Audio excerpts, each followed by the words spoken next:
Bonjour à toi, aujourd'hui je viens te parler du stage qui a lieu pour l'association Plénitude en Mouvement le 13 et 14 mars en Dordogne au Starburst Center. Voilà, c'est un stage en immersion et qui se porte bien son nom.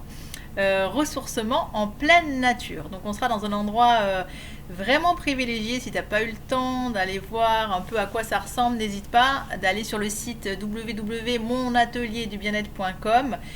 Tu vas dans les accompagnements collectifs et tu verras stage de jour, immersion, voilà, tu fouilles dans logistique et tout ça, tu auras des images. Sinon directement sur le site de Starburst Center. Donc c'est un stage qui a bien lieu donc en partenariat avec le Starburst et aussi avec Duo des Bulles, Charlène Jugot, qui nous permet d'accéder à son spa. Voilà, pour faire descendre et puis assimiler tout ce que nous aurons mis en mouvement pendant ces 2 jours en immersion. Alors, tu vas me dire à quelle sauce je vais être mangée. Donc, l'objectif que je pose vraiment, c'est que ce soit vraiment ressourçant. Donc, moi, je vais me caler vraiment sur votre rythme, sur vos énergies, de manière à pouvoir répondre au mouvement et à la dynamique dont tu as besoin, en fait. Voilà, ça, c'est l'intention que je pose pour moi. Après, vraiment, l'intention que j'ai posée, donc c'est un voyage au cœur de soi, une immersion, et ce que je pose comme intention, je regarde en même temps parce que je l'ai marqué, c'est reconnecter vraiment ce qui est essentiel pour toi à travers ces 2 jours. Donc par toute cette mise en mouvement qui va être le yoga qui va être chamanique yoga, par la danse intuitive, par le yoga du rire, par beaucoup de jeux. L'idée, c'est vraiment de reconnecter ce qui est essentiel pour toi.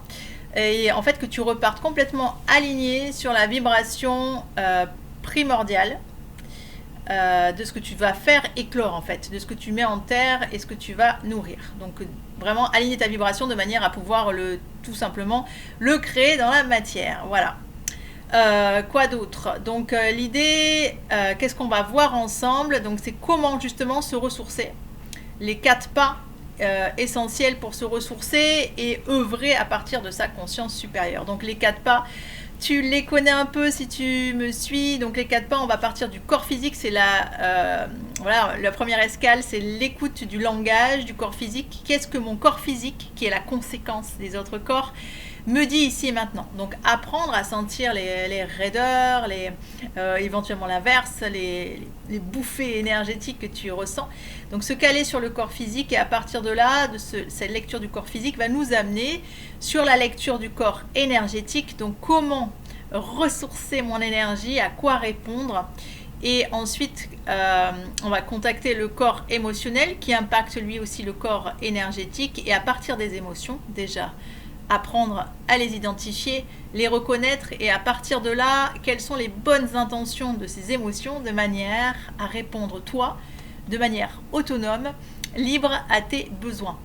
Voilà, l'idée des émotions, c'est ça, c'est vraiment d'apprendre à lire ces émotions pour répondre à nos besoins vitaux et cesser de projeter nos manques et nos carences à l'extérieur. Et ensuite le corps mental, donc aussi c'est toute la sphère d'influence, je dirais, ton influence interne, vers quoi j'oriente mes pensées et ainsi ma vibration, et comment je m'aide, comment je suis mon meilleur sponsor dans la vie. Voilà, on va travailler sur le cercle d'influence aussi.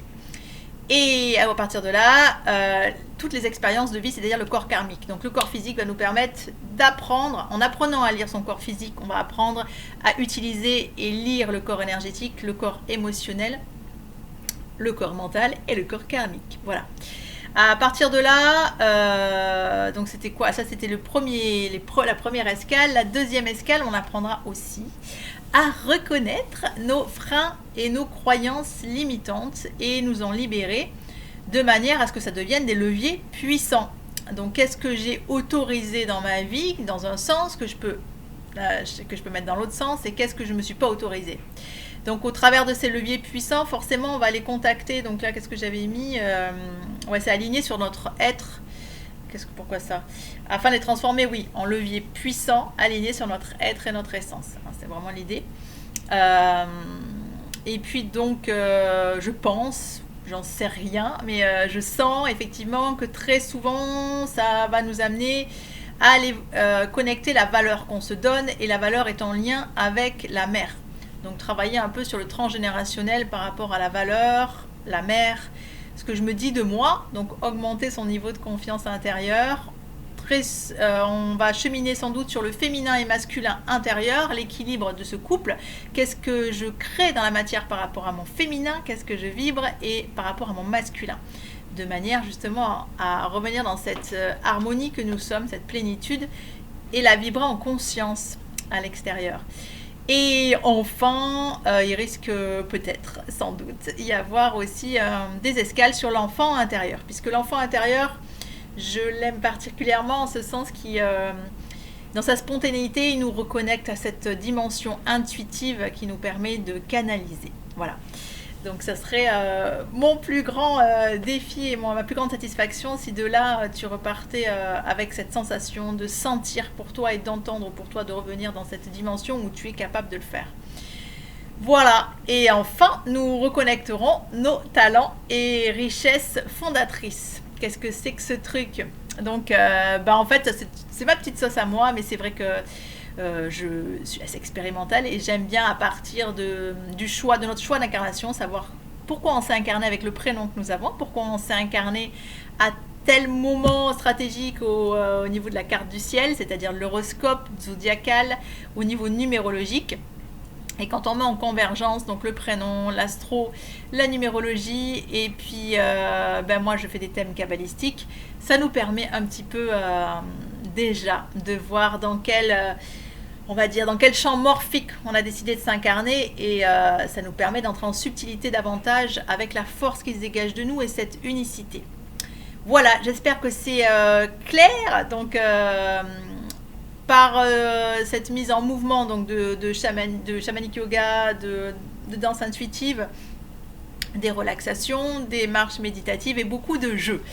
J'ai envie de fluidité et que ce soit vraiment souple, fluide et ressourçant pour chacun. Je te remercie par avance de me faire tes commentaires. Si tu te sens appelé par ce stage, n'hésite pas à aller donc sur le www.monatelierdubienêtre.com aux accompagnements collectifs. Me contacter sinon 06 88 40 10 71. Ne tarde pas trop, il n'y a aucune pression là-dedans. Si tu te sens appelé, ça permet aussi de mettre en place le spa pour le dimanche après-midi, fin d'après-midi, pour ceux qui ont envie d'en profiter. Je pense que j'ai tout dit. N'hésite pas à me poser tes questions, me faire tes commentaires. Avec grand plaisir, partager ce moment avec toi. Ça va être yahoo. Je pense que ça va être top. Ciao.